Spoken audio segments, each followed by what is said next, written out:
ഇന്നിവിടെ ഈ നിമിഷം ദൈവശക്തി വെളിപ്പെടട്ടെ.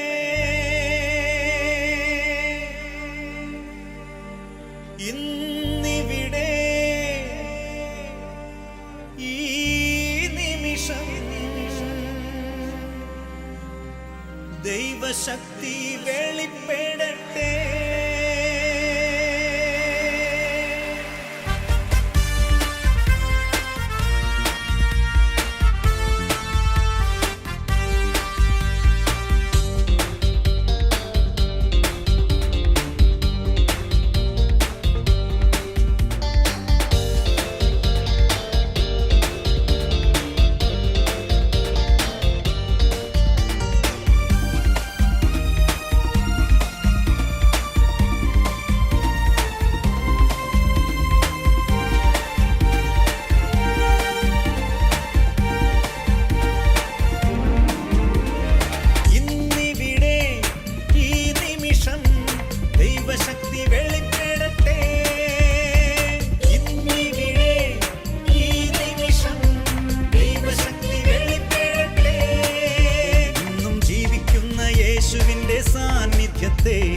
ജനതകൾ കണ്ടിടട്ടെ.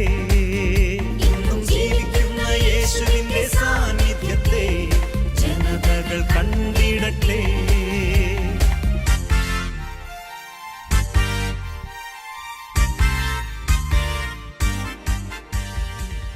പ്രിയപ്പെട്ടവരെ, ദൈവത്തിൻ്റെ വചനം സംസാരിക്കണമെങ്കിൽ ആത്മാവിൻ്റെ അഭിഷേകം കൂടിയേ പറ്റും. ദൈവവചനം ശ്രവിക്കണമെങ്കിലും ആത്മാവിൻ്റെ അഭിഷേകം കൂടിയേ പറ്റും. നമുക്ക് പരിശുദ്ധാത്മാവിനെ കൂട്ടുപിടിക്കാം. ഓ പരിശുദ്ധാത്മാവേ, ഈ തിരുമണിക്കൂറിൽ ഞങ്ങൾ പറയുകയും കേൾക്കുകയും ചെയ്യുമ്പോൾ ഞങ്ങളുടെ കൂടെ ആയിരിക്കണമേ. പറയാനും മനസ്സിലാക്കാനും ഒരുപോലെ ഞങ്ങൾക്ക് അഭിഷേകം തരണമേ. നമുക്ക് നമ്മുടെ കരങ്ങൾ ഉയർത്തിപ്പിടിക്കാം. രണ്ട് കരങ്ങളും ഉയർത്തിപ്പിടിച്ചുകൊണ്ട് ഒന്നുകൂടി നമ്മൾ കർത്താവിനെ വിളിച്ച് സ്തുതിച്ച് പ്രാർത്ഥിക്കുകയാണ്. ദൈവത്തിൻ്റെ പരിശുദ്ധാത്മാവ് നമ്മുടെ മേൽ നിറയപ്പെടാൻ വേണ്ടും ഈശോയുടെ വചനം നമ്മുടെ ഹൃദയത്തിൽ ആഴപ്പെടാൻ വേണ്ടിയും നമ്മൾ ഒന്നുകൂടി കർത്താവിനെ സ്തുതിക്കുകയാണ്. എല്ലാവരും ചേർന്ന് സ്തുതിക്കണം. Let us praise him. എല്ലാവരും ചേർന്ന് സ്തുതിക്കുന്നു. ഹല്ലേലൂയ, ഹല്ലേലൂയ, ഹല്ലേലൂയ, ഹല്ലേലൂയ, ഹല്ലേലൂയ, ഹല്ലേലൂയ, ഹല്ലേലൂയ, ഹല്ലേലൂയ, ഹല്ലേലൂയ. ശബ്ദം ഉയരട്ടെ, എല്ലാവരുടെ ശബ്ദം ഉയരട്ടെ. അധരം തുറന്ന് ഹൃദയം തുറന്ന് എല്ലാ ദൈവമക്കളും കർത്താവിൻ്റെ പരിശുദ്ധ നാമത്തെ മഹത്വപ്പെടുത്തുന്ന ഈ സമയത്ത് ദൈവത്തിൻ്റെ പരിശുദ്ധാത്മാവിൻ്റെ ശക്തമായ അഭിഷേകം എല്ലാവരിലേക്കും നിറയട്ടെ. ഈ ദേവാലയത്തിലും ഈ ദേവാലയത്തിന് പരിസരത്തും ദൈവവചനം കേൾക്കുന്ന എല്ലാ മക്കളിലേക്കും ദൈവവചനം പ്രസംഗിക്കുന്ന എളിയ ദാസരിലേക്കും എല്ലാവരിലേക്കും ദൈവത്തിൻ്റെ അഭിഷേകം, ദൈവാത്മാവിൻ്റെ അഭിഷേകം നിറഞ്ഞു വരുന്നതിന് വേണ്ടിയിട്ട് എല്ലാവരും ഞാൻ സ്തുതിച്ച് പ്രാർത്ഥിക്കുന്നു. എല്ലാ അധരങ്ങളും തുറക്കണം. എല്ലാ അധരങ്ങളും തുറക്കട്ടെ. എല്ലാ അധരങ്ങളും ഒരേപോലെ ഒരേ മനസ്സോടെ കർത്താവിൻ്റെ പരിശുദ്ധ നാമത്തെ വാഴ്ത്തുന്നു. ഹല്ലേലൂയ, ഹല്ലേലൂയ, ഹല്ലേലൂയ, ഹല്ലേലൂയ, ഹല്ലേലൂയ, ഹല്ലേലൂയ, ഹല്ലേലൂയ, ഹല്ലേലൂയ, ഹല്ലേലൂയ, ഹല്ലേലൂയ. നമുക്ക് പരിശുദ്ധ അമ്മയോട് ചേർന്ന് പ്രാർത്ഥിക്കാം. പരിശുദ്ധ അമ്മേ, നല്ല മാതാവേ, ഞങ്ങൾക്ക് വേണ്ടി പ്രത്യേകം പ്രാർത്ഥിക്കണമേ. ഒപ്പം തന്നെ നമ്മുടെ അറിവിലേക്കും ചിന്തയിലേക്കും കടന്നു വന്നിട്ടുള്ള എല്ലാ വിശുദ്ധരുടെയും എല്ലാ മധ്യസ്ഥരുടെയും സഹായം നമുക്ക് ചോദിക്കാം. വിശുദ്ധ യോസേപ്പിതാവിൻ്റെ മാധ്യസ്ഥം പ്രത്യേകമായി നമുക്ക് ചോദിക്കാം. എല്ലാ മധ്യസ്ഥങ്ങൾക്കും ഉപരിയായ മധ്യസ്ഥം പരിശുദ്ധ അമ്മയുടെ മധ്യസ്ഥം എല്ലാവരും ചേർന്ന് ഒരേപോലെ ചൊല്ലി പ്രാർത്ഥിക്കുന്നു. നന്മ നിറഞ്ഞ മറിയമേ സ്വസ്തി, കർത്താവ് അങ്ങയുടെ കൂടെ സ്ത്രീകളിൽ അങ്ങ് അനുഗ്രഹിക്കപ്പെട്ടവളാകുന്നു. അങ്ങയുടെ ഉദരത്തിൻ ഫലമായി ഈശോ അനുഗ്രഹിക്കപ്പെട്ടവനാകുന്നു. പരിശുദ്ധ മറിയമേ തമ്പുരാൻ്റെ അമ്മേ, പാപികളായ ഞങ്ങൾക്ക് വേണ്ടി ഇപ്പോഴും ഞങ്ങളുടെ മരണസമയത്തും തമ്പുരാനോട് അപേക്ഷിച്ചുള്ളൂ. ആമേ. നമുക്ക് നമ്മളെ തന്നെ ആസ്വദിക്കാം. പിതാവിൻ്റെയും പുത്രൻ്റെയും പരിശുദ്ധാത്മാവിൻ്റെയും നാമത്തിൽ ആമേ. എല്ലാവരും ചേർന്ന് ഹല്ലേലൂയ. സ്വരമൂർത്തി എല്ലാവരും ചേർന്ന് ഹല്ലേലൂയ, ഹല്ലേലൂയ. ഒരു വചനത്തെ ചുറ്റിപ്പറ്റിയാണ് നമ്മൾ നമ്മുടെ ഇന്നത്തെ ചിന്തയെ നമ്മൾ തുടങ്ങി വയ്ക്കുന്നത്. ഫിലിപ്പി ലേഖനം അതിൻ്റെ 1-ാം അധ്യായത്തിൻ്റെ 12-ാമത്തെ വചനം. ഫിലിപ്പി ലേഖനം അതിൻ്റെ 1-ാമത്തെ അധ്യായത്തിൻ്റെ 12-ാമത്തെ വചനം. എനിക്ക് സംഭവിച്ചതെല്ലാം സുവിശേഷത്തിൻ്റെ വളർച്ചയ്ക്ക് കാരണമായി തീർന്നു. പ്രിയപ്പെട്ടവരെ, പൗലോസ് അപ്പോസ്തലൻ വളരെ വ്യക്തതയോടുകൂടി നമുക്ക് പറഞ്ഞു തരികയാണ്, ജീവിതത്തിൽ തനിക്ക് സംഭവിച്ചതെല്ലാം സുവിശേഷത്തിൻ്റെ വളർച്ചയ്ക്ക് കാരണമായി തീർന്നു. ഇങ്ങനെ പൗലോസ് പറയണമെങ്കിൽ അതിൻ്റെ കാരണമുണ്ട്. ഈശോയുമായുള്ള പൗലോസിൻ്റെ അദമ്യമായ ഒരു സ്നേഹം, ഈശോയെ പിൻചെല്ലാനുള്ള പൗലോസിൻ്റെ ഒരു താല്പര്യം, ഈ താല്പര്യത്തിൽ നിന്നാണ് പൗലോസ് ഈ വാക്ക് പറയുന്നത്. ഞാൻ പ്രത്യാശിക്കുകയാണ്, ദൈവമേ, ഇവിടെ ഇരിക്കുന്ന എല്ലാവരും അങ്ങനെ പറയാൻ പറ്റുന്ന വ്യക്തികളായിരുന്നെങ്കിൽ, ഇവിടെ ഇരിക്കുന്ന എല്ലാവരും, ഈ ദേവാലയത്തിലും ഇതിൻ്റെ പരിസരത്തും എന്നെ ശ്രവിക്കുന്ന എല്ലാവരും ഇങ്ങനെ പറയാൻ കഴിഞ്ഞിരുന്നെങ്കിൽ എന്ന് ഞാൻ പ്രത്യാശിക്കുകയാണ്. കാരണം ഞാനിത് പറയുന്നത് വെറുതെ അല്ല, ഈ വാക്ക് എൻ്റെ ജീവിതത്തെ വളരെയേറെ സ്വാധീനിച്ചിട്ടുണ്ട്. ഈ വാക്കിനെ ചുറ്റിപ്പറ്റി ഞാൻ നിങ്ങളോട് സംസാരിക്കുന്നതിന് മുമ്പ് എനിക്ക് ഒരു വാക്കുകൂടി നിങ്ങളെ പരിചയപ്പെടുത്തണം, ഒരു വചനം കൂടി നിങ്ങളെ പരിചയപ്പെടുത്തണം. അത് വിശുദ്ധ മത്തായിയുടെ സുവിശേഷം അതിൻ്റെ 16-ാം അധ്യായത്തിൻ്റെ 24-ാമത്തെ വചനമാണ്. നമുക്കറിയാം, ഈ വചനം ഒന്ന് നമ്മൾ തുടങ്ങുന്ന ഒരു സാഹചര്യം കൂടി നമുക്കൊന്ന് മനസ്സിലാക്കുന്നത് നല്ലതായിരിക്കും. നമ്മൾ ഈ വചനം ഈശോ പറയുന്നത് കേൾക്കുന്നത് കേസറിയ ഫിലിപ്പി പ്രദേശത്ത് യേശു എത്തി നിൽക്കുമ്പോഴാണ്. കർത്താവ് ശിഷ്യന്മാരുടെ മുഖത്തേക്ക് നോക്കിയിട്ട് ചോദിക്കുന്ന ഒരു ചോദ്യമുണ്ട്. എന്താണ്? ഞാൻ ആരാണെന്നാണ് ഈ നാട്ടിലുള്ള ആൾക്കാരൊക്കെ പറയുന്നത്? ചോദിക്കുക. ഈശോ തന്നെക്കുറിച്ച് തന്നെ മറ്റുള്ളവരെന്ത് പറയുന്നു ഒന്ന് കേൾക്കാൻ ഒരു ആഗ്രഹം പ്രകടിപ്പിക്കുകയാണ്. അപ്പോൾ അവരെന്താ പറഞ്ഞത്? മോശയാണെന്ന് പറയുന്നു, ഏലിയായാണെന്ന് പറയുന്നു, പല കമൻസ് ഉണ്ട്. ആ കമൻസ് എല്ലാം പറഞ്ഞു. അതിനുശേഷം ഈശോ നേരിട്ട് അവരോടൊരു ചോദ്യം ചോദിക്കുന്നുണ്ട്. എന്താണ്? ഞാൻ ആരാണെന്നാണ് നിങ്ങൾ പറയുന്നത്? അപ്പം തന്നെ പത്രോസ് ശക്തമായി ആലോചിച്ച് വളരെ മനനം ചെയ്ത് ഒരു മറുപടി പറയുന്നുണ്ട്. എന്താണ് മറുപടി? നീ ജീവിക്കുന്ന ദൈവത്തിൻ്റെ പുത്രനായ മിശിഹ ആകുന്നു. Praise the Lord. എല്ലാവരും ചെന്ന് ഹല്ലേലൂയ. കണ്ടോ? വളരെ വ്യക്തമായൊരു മറുപടിയാണ് ശരിക്കും പത്രോസ് കൊടുക്കുന്നത്. ഈശോ പത്രോസിനെ അഭിനന്ദിക്കുന്നുണ്ട്. നീ അല്ലിത് പറഞ്ഞത്, നിന്നെക്കൊണ്ട് ദൈവാത്മാവാണിത് പറയിപ്പിച്ചത് എന്നൊക്കെ പറഞ്ഞതിന് ശേഷം ഇങ്ങനെ കുറേ കാര്യങ്ങൾ പറയണം. നീ പാറയാണ് എന്നൊക്കെ പറഞ്ഞിട്ട് നീ സ്വർഗത്തിൽ കെട്ടുന്നതെല്ലാം നീ ഭൂമിയിൽ കെട്ടുന്നതെല്ലാം സ്വർഗത്തിലും കെട്ടപ്പെട്ടിരിക്കും, നീ ഭൂമിയിൽ അഴിക്കുന്നതെല്ലാം സ്വർഗത്തിലും അഴിക്കപ്പെട്ടിരിക്കും എന്നെല്ലാം പറഞ്ഞു. ഇത്രയും പറഞ്ഞതിന് ശേഷം ഇനി ഈശോ ചെയ്യാൻ പോകുന്നൊരു കാര്യമുണ്ട്. എന്താണെന്നറിയാമോ? അത് തൻ്റെ പീഡാസഹനത്തെ പറ്റിയുള്ള ഒരു വിവരണമാണ് ഇനി കൊടുക്കാൻ പോകുന്നത്. ഇത്രയും പറഞ്ഞ് അവസാനിപ്പിച്ചതിന് ശേഷം ഈശോ പറയുകയാണ്, ഞാൻ യഹൂദന്മാരാൽ അതിദാരുണമായി പീഡിപ്പിക്കപ്പെട്ടു. എന്താ പറഞ്ഞേ? താൻ അതിദാരുണമായി പീഡ അനുഭവിക്കുമെന്ന് ഈശോ പറഞ്ഞപ്പം പത്രോസ് പറയുന്നൊരു കാര്യമുണ്ട്. വേണ്ട, അങ്ങനെ സംഭവിക്കണ്ട അല്ലേ? പത്രോസിന് അങ്ങോട്ട് സഹിക്കാൻ പറ്റില്ല. കാരണം എന്താണ്? താൻ എപ്പോഴും കൂടെ തൻ്റെ കൂടെ എപ്പോഴും കാണുമെന്നൊക്കെ പറഞ്ഞ് വളരെ പ്രതീക്ഷയോടെ കൊണ്ടുനടന്ന ഈശോ പെട്ടെന്ന് പീഡ അനുഭവിക്കുമെന്നും ഒത്തിക്കപ്പെടുമെന്നും പറഞ്ഞതിനും പത്രോസിനെ അങ്ങോട്ട് സഹിച്ചില്ല. പത്രോസ് അവനെ മാറ്റി നിർത്തി തടസ്സം പറയാൻ തുടങ്ങി. വേണ്ട വേണ്ട, അങ്ങനെ സംഭവിക്കണ്ട. അങ്ങനെ പറഞ്ഞപ്പം ഈശോ എന്താ പത്രോസിനെ വിളിച്ചേ? എനിക്കൊന്നു സാധാരണ പദമല്ല, ഇച്ചിരി കടുത്ത പദത്തോടുകൂടിയ പദം പറഞ്ഞുകൊണ്ടാണ് ഈശോ ആ ഒരു വാദഗതിയെ ഈശോ പ്രതിരോധിക്കുന്നത്. നിന്റെ ചിന്ത ദൈവികമല്ല, എൻ്റെ അടുക്കുന്ന പോവും. അവൻ്റെ അഭിപ്രായത്തെ ഈശോ നിരാകരിക്കുകയാണ്. എന്നിട്ടിനി ഈശോ പറഞ്ഞൊരു വാക്കാണ് ഏറ്റവും പ്രധാനപ്പെട്ടത്. ആരെങ്കിലും എന്നെ അനുഗമിക്കാൻ ആഗ്രഹിക്കുന്നെങ്കിൽ അവൻ തന്നെ പരിത്യജിക്കണം. Praise God. എന്താണ് പറഞ്ഞത്? ആരെങ്കിലും എന്നെ അനുഗമിക്കാൻ ആഗ്രഹിക്കുന്നെങ്കിൽ അവൻ തന്നെ ആദ്യത്തെ കാര്യം അതാണ്, തന്നെ പരിത്യജിക്കണം. അതിനുശേഷം എന്ത് ചെയ്യണം? അവൻ തൻ്റെ കുരിശുമെടുത്ത് എന്നെ അനുഗമിക്കണം. രണ്ട് മുഖങ്ങളുണ്ട് കർത്താവിൻ്റെ ജീവിതത്തിനും. രണ്ട് മുഖങ്ങൾ. ഒരു മുഖം അത്ഭുതത്തിൻ്റെയും വീര്യപ്രവൃത്തികളുടേതുമാണ്. മറ്റൊരു മുഖമുണ്ട്. എന്താണ് ആ മുഖം? അത് സഹനത്തിൻ്റെ വഴികളിലൂടെ യാത്ര ചെയ്ത സഹനദാസൻ്റെ യാത്രയാണ്. ഞാൻ പലപ്പോഴും ചിന്തിച്ചിട്ടുള്ളത്, ഈ അത്ഭുതവും വീര്യവും കാണിക്കുന്ന കർത്താവ് അത് മതി നമുക്ക്. ഒരു പ്രോസ്പെരിറ്റിയുടെ സുവിശേഷം, ഒരു പുരോഗതിയുടെ സുവിശേഷം, എല്ലാ കാര്യങ്ങളും എപ്പോഴും ഭദ്രമായിരിക്കുന്ന ഒരു ജീവിതം, ഇതിനെപ്പറ്റിയാണ് പലപ്പോഴും ഞാൻ ചിന്തിച്ചിട്ടുള്ളത്. നിങ്ങൾ ഇപ്പോൾ ഇവിടെ നിൽക്കുമ്പോൾ നിങ്ങൾ മനസ്സിലാക്കേണ്ട കാര്യമുണ്ട്. പലരും ധ്യാനിക്കുന്നത് കർത്താവിൻ്റെ ജീവിതത്തിൻ്റെ അത്ഭുതവും വീര്യവുമുള്ള ഒരു മേഖലയെ മാത്രമാണ്. മറ്റൊരു മേഖല കൂടി ഉണ്ട് പ്രിയപ്പെട്ടവരെ. ഇങ്ങോട്ട് വന്നത് മുതൽ തൊഴുത്തു മുതൽ കാൽവരി വരെയുള്ള ഈശോയുടെ ജീവിതം എടുത്ത് പരിശോധിച്ചാൽ അവിടെ സഹിക്കുന്ന സഹനത്തിൻ്റെ വഴിയിലൂടെ നടക്കുന്നൊരു ഈശോയെ കാണാൻ പറ്റും. എനിക്കൊന്നും ഇത്രത്തോളം സഹിച്ചിട്ടുള്ള അല്ലെങ്കിൽ ഇത്രത്തോളം അരക്ഷിതാവസ്ഥയിലൂടെ കടന്നുപോയ വേറെ ആരും ലോകത്തിലില്ലല്ലോ. ഒരു നേതാവും ലോകത്തിലില്ല ഇതുപോലെ അരക്ഷിതങ്ങളിലൂടെ കടന്നുപോയവൻ. ഉദരത്തിൽ വെച്ച് സംശയിക്കപ്പെട്ടവനാണ് ആര്? ഈശോ. അതെ, അങ്ങനെയാണ്. മാതാവ് അവനെ ഗർഭം ധരിച്ചപ്പോൾ തന്നെ സ്വന്തം ഭർത്താവ് സംശയിച്ചു കേട്ടോ. ഉദരത്തിൽ വെച്ച് തന്നെ സംശയിക്കപ്പെട്ടവൻ. ഇനി പറക്കാൻ വേണ്ടി ജീവിക്കാൻ വേണ്ടി ഒരിടം തേടി പോകുന്ന പോക്കൊക്കെ നമ്മൾ ബൈബിളിൽ നിന്ന് വായിക്കുന്നുണ്ട് അല്ലേ? പൂർണ്ണ ഗർഭിണിയായിരുന്ന അമ്മ ഇവനെ ഒന്ന് പ്രസവിക്കാൻ വേണ്ടി നടക്കുകയാണ്. പ്രിയപ്പെട്ടവരെ, നമ്മൾ ചുമ്മാ നോവൽ വായിക്കുന്ന പോലെ കടന്നു പോകാൻ പറ്റത്തില്ല. ഓരോ വാതിലിൽ നിന്ന് മുട്ടാം. പ്ലീസ്, എൻ്റെ ഭാര്യ പൂർണ്ണ ഗർഭിണിയാണ്, അവൾക്ക് പ്രസവ സമയം അടുത്തിരിക്കുക. കണ്ടോ, അവൾ അടിവയറിന് കൈ താങ്ങി നിൽക്കുന്നത് കണ്ടോ? ഒരിടം താ പ്ലീസ്.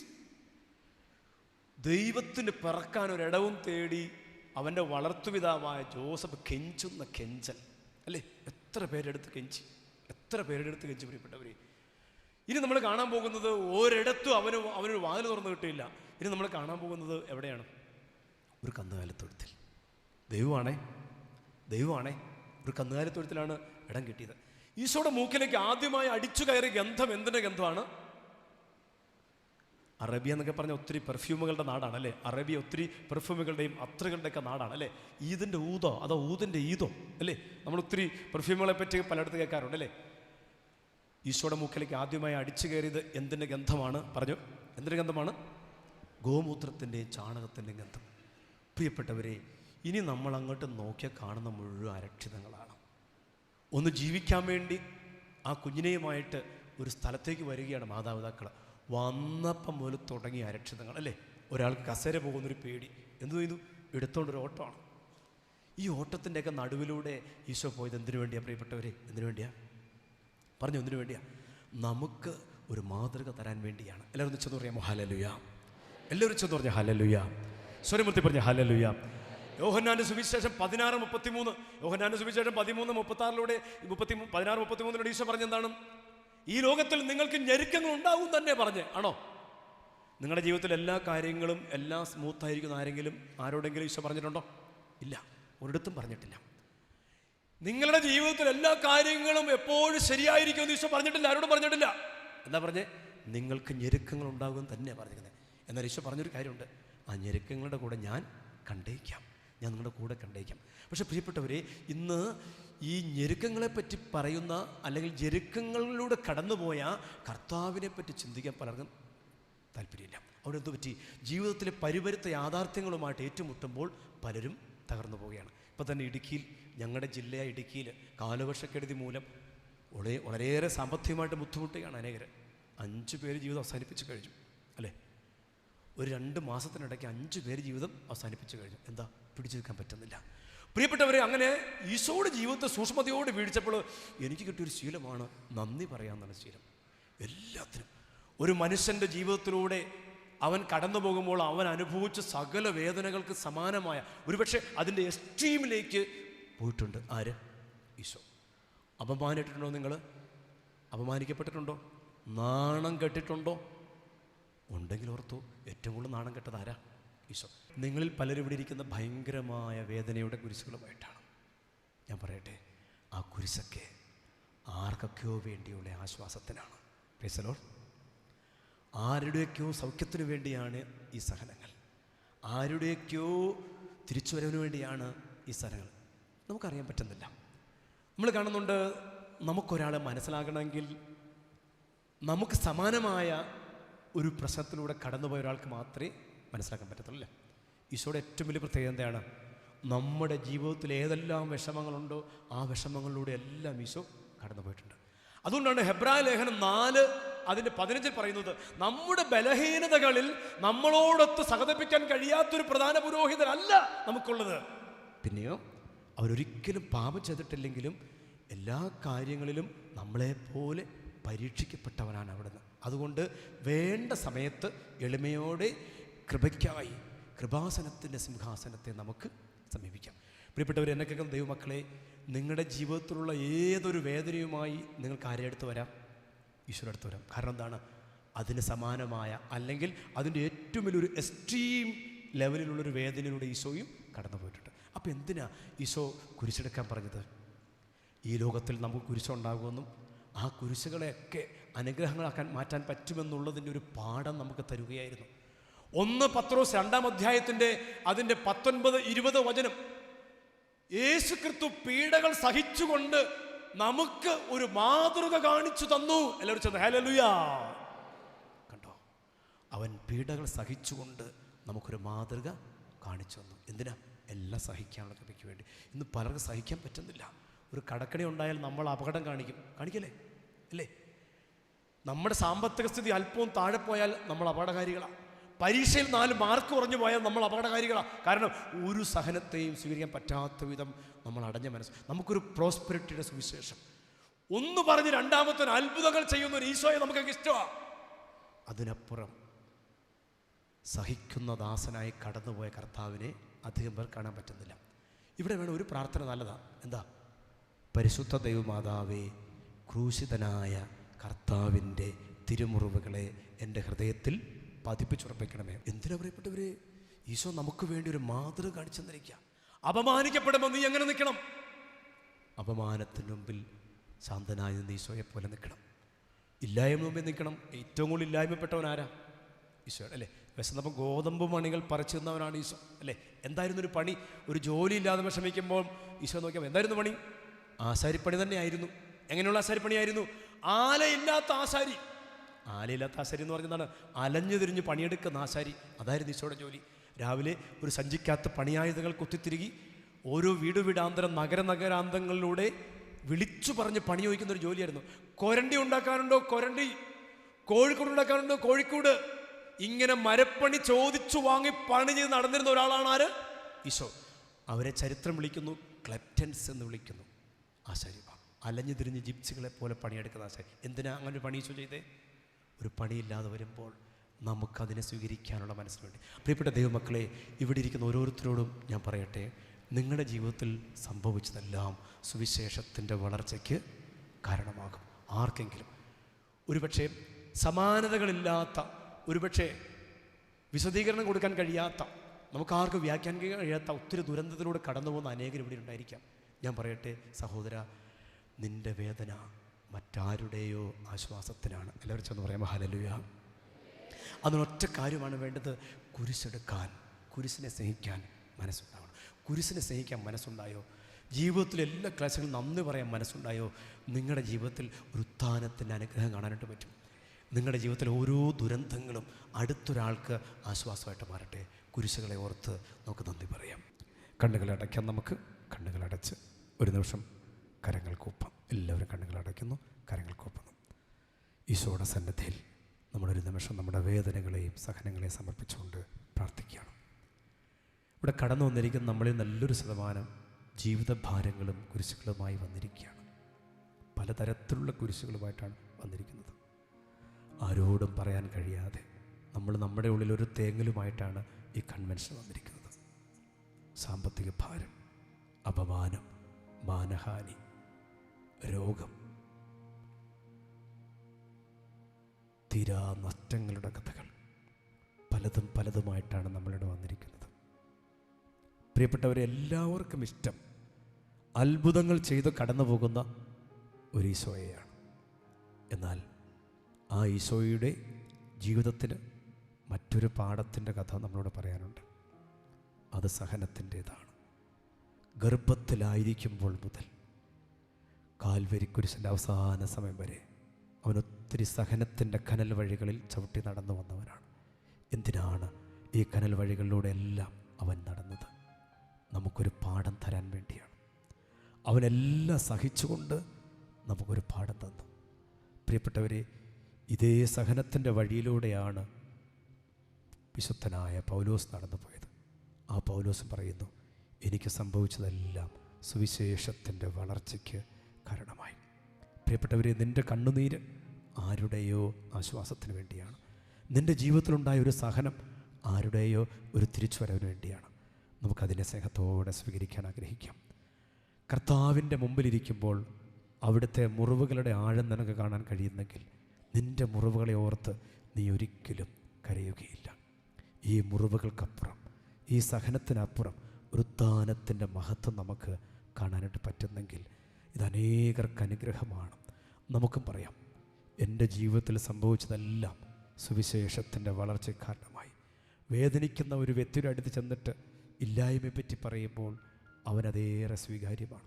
കാരണം തനിക്ക് സമാനമായ ഒരു വേദന അനുഭവിച്ച ഒരു വ്യക്തി. പ്രിയപ്പെട്ടവരെ, നമ്മുടെ ജീവിതത്തിൻ്റെ എല്ലാ വേദനകൾക്കും സമാനമായ ഏതെങ്കിലും ഒരു വേദനയിലൂടെ ഈശോ കടന്നു പോയിട്ടുണ്ട്. അതുകൊണ്ട് നമ്മളെ ഏറെ വേഗത്തിൽ മനസ്സിലാക്കാൻ പറ്റുന്നത് ഈശോയ്ക്കാണ്. അങ്ങനെയുള്ള ഈശോയ്ക്ക് മാത്രമേ നമ്മളെ ആശ്വസിപ്പിക്കാനും പറ്റൂ. നമുക്ക് നമ്മുടെ കുരിശുകളെ, സങ്കടങ്ങളെ, കണ്ണുനീരുകളെ കർത്താവിൻ്റെ കരങ്ങളിലേക്ക് വെച്ച് കൊടുക്കാം. നമുക്ക് രണ്ട് കരങ്ങളും ഉയർത്തിപ്പിടിക്കുക. പ്രിയപ്പെട്ടവരെ, നമ്മുടെ കടഭാരങ്ങൾ, ഏറ്റവും സാധാരണക്കാരായ ആൾക്കാരാണ് ഇവിടെ വന്നിരിക്കുന്നത്. ഏറ്റവും സാധാരണക്കാരാണ്. നമുക്ക് ആരോടും ഒന്നും പറയാൻ പോലും പറ്റാത്ത വിധം നമ്മൾ ഒത്തിരി അടഞ്ഞു പോയിട്ടുണ്ട്. പലരോടും പലതും പറയാതെ ഉള്ളിൽ ഒതുക്കി വെച്ച് അവസാനം നമ്മുടെ ജീവിതം ഒരു പ്രഷർ കുക്കർ പോലെയാണ്. വല്ലാത്തൊരു പ്രഷറിലാണ് നിൽക്കുന്നത്. എപ്പോഴും എന്ത് സംഭവിക്കാവുന്ന ഒരു സമ്മർദ്ദത്തിൻ്റെ നടുവിലാണ് നമ്മൾ നിൽക്കുന്നത്. എന്നാൽ എല്ലാം മനസ്സിലാക്കുന്ന കർത്താവ് നിൻ്റെ മുമ്പിലുണ്ട്. നീ കടന്നുപോയ എല്ലാ വേദനകൾക്കും സമാനമായ ഏതെങ്കിലും ഒരു വേദനയോടെ ഈശോയും കടന്നു പോയിട്ടുള്ളത് കൊണ്ട് അവന് നിന്നെ ഏറെ വേഗത്തിൽ മനസ്സിലാക്കാൻ പറ്റും, ഏറെ വേഗത്തിൽ ആശ്വസിപ്പിക്കാൻ പറ്റും. നമ്മുടെ രണ്ട് കരങ്ങളും ഉയർത്തിപ്പിടിച്ചുകൊണ്ട് നമുക്ക് കർത്താവിനെ ഒന്ന് വിളിച്ചപേക്ഷിക്കാം, ഒന്ന് സ്തുതിച്ച് പ്രാർത്ഥിക്കാം. എല്ലാവരും ചേർന്ന് സ്വരമുയർത്തി, കരമുയർത്തി ഒന്ന് വിളിച്ചപേക്ഷിക്കുക. അവൻ്റെ തിരുമുറിവുകളിലേക്ക് നോക്കുന്ന നിനക്ക് ഇപ്പോൾ സൗഖ്യത്തിൻ്റെ കൃപ പകർന്നു കിട്ടും.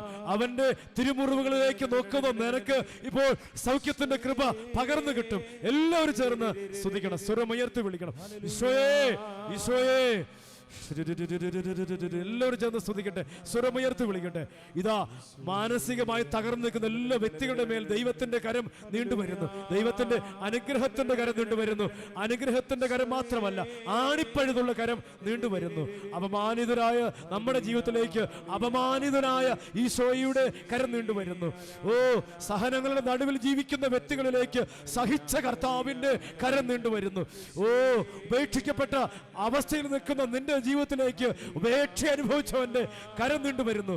എല്ലാവരും സ്തുതിക്കട്ടെ, സ്വരമുയർത്തി സ്തുതിക്കട്ടെ. അനേകരുടെ ആശ്വാസത്തിന്റെ സമയമാണ്, അനേകർക്ക് സമാശ്വാസത്തിന്റെ സമയമാണ്, അനേകരെ കർത്താവ് ചേർത്ത് പിടിക്കുന്ന സമയമാണ്. സ്വരമുയരട്ടെ, സ്വരമുയർത്തി വിളിച്ചപേക്ഷിക്കട്ടെ.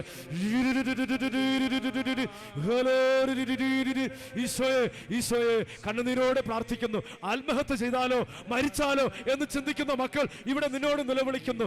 സാമ്പത്തികമായിട്ട് ഇനി ഒരു തിരിച്ചുവരവില്ല എന്ന് വിലപിക്കുന്ന മക്കൾ പ്രാർത്ഥിക്കുന്നു. എനിക്കെന്തിനാണ് ഇത്രയേറെ സഹനങ്ങൾ, എനിക്കെന്തിനാണ് ഇത്രയേറെ കുരിശുകൾ? ഇങ്ങനെ ചിന്തിക്കുന്നവർ ഇതാ നിന്നോട് നിലവിളിക്കുന്നു. തകർന്ന മനസ്സുകൾ നിന്നോട് നിലവിളിക്കുന്നു. ഓ ഓ ദുരിതം അനുഭവിക്കുന്ന ഹൃദയങ്ങൾ നിന്നോട് നിലവിളിക്കുന്നു. O hear my cry O Lord. കർത്താവേ, ഞങ്ങളുടെ കരച്ചിൽ കേൾക്കണമേ, ഞങ്ങളുടെ കണ്ണുനീര് കാണണമേ, ഞങ്ങളുടെ നിലവിളി കേൾക്കണമേ. ഈശോ, ഈശോ, ഈശോ, ഈശോ, ഈശോ. ഹല്ലേലൂയ, ഹല്ലേലൂയ.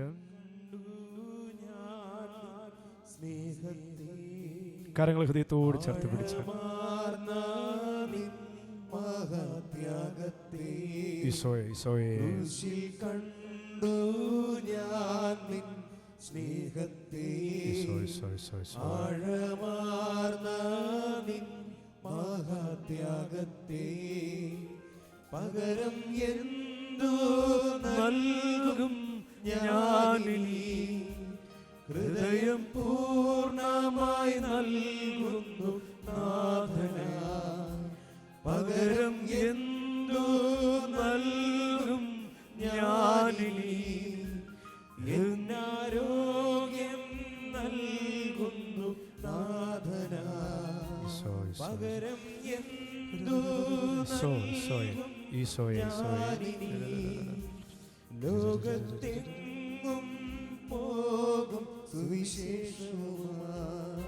നമുക്കും പറയാം, കർത്താവേ, എനിക്ക് സംഭവിച്ചതെല്ലാം സുവിശേഷത്തിൻ്റെ വളർച്ചയ്ക്ക് കാരണമായി. എനിക്ക് സംഭവിച്ചതെല്ലാം സുവിശേഷത്തിൻ്റെ വളർച്ചയ്ക്ക് കാരണമായി. പരിശുദ്ധ അമ്മയെ കാണാൻ നമുക്ക് മുന്നിൽ ലൂക്ക 2:35. ദേവാലയത്തിൽ ഈശോയെ കാഴ്ചവെച്ചപ്പോൾ ഒരു പ്രവചനം അവൾ കേട്ടു. നിൻ്റെ ഹൃദയത്തിലൂടെ ഒരു വാൾ കടന്നു പോകും. ഒരു വാളനുഭവത്തിൻ്റെ കീഴിലാണ് മാതാവ് എന്നും ജീവിച്ചത്. അമ്മയും സഹനത്തെ സ്നേഹിച്ചവളാണ്. നമുക്ക് അമ്മയോട് ചേർന്ന് പ്രാർത്ഥിക്കാം. അമ്മയെ ഞങ്ങൾക്ക് വേണ്ടി പ്രാർത്ഥിക്കണമേ. കുഞ്ഞിനെയും കൊണ്ട് ഈജിപ്തിലേക്ക് ഓടിപ്പോയ യോസേപ്പും മധ്യസ്ഥയോടെ നമ്മുടെ മുമ്പിലുണ്ട്. നമുക്കും ആ സഹനത്തെ സ്നേഹിച്ച യോസേപ്പ് പിതാവിനോട് ചേർന്ന് പ്രാർത്ഥിക്കാം. എല്ലാവരും ചേർന്ന് ചൊല്ലി പ്രാർത്ഥിക്കുന്നു. നന്മ നിറഞ്ഞ മറിയമേ സ്വസ്തി, കർത്താവ് അങ്ങയുടെ കൂടെ സ്ത്രീകളിൽ അങ്ങ് അനുഗ്രഹിക്കപ്പെട്ടവളാകുന്നു. അങ്ങയുടെ ഉദരത്തിൻ ഫലമായി ഈശോ അനുഗ്രഹിക്കപ്പെട്ടവനാകുന്നു. പരിശുദ്ധ മറിയമേ തമ്പുരാൻ്റെ അമ്മേ, പാപികളായി ഞങ്ങൾക്ക് വേണ്ടി എപ്പോഴും ഞങ്ങളുടെ മരണസമയത്തും തമ്പുരാനോട് അപേക്ഷിച്ചുകൊള്ളണമേ. ആമേൻ. പിതാവിൻ്റെയും പുത്രൻ്റെയും പരിശുദ്ധാത്മാവിൻ്റെ നാമത്തിൽ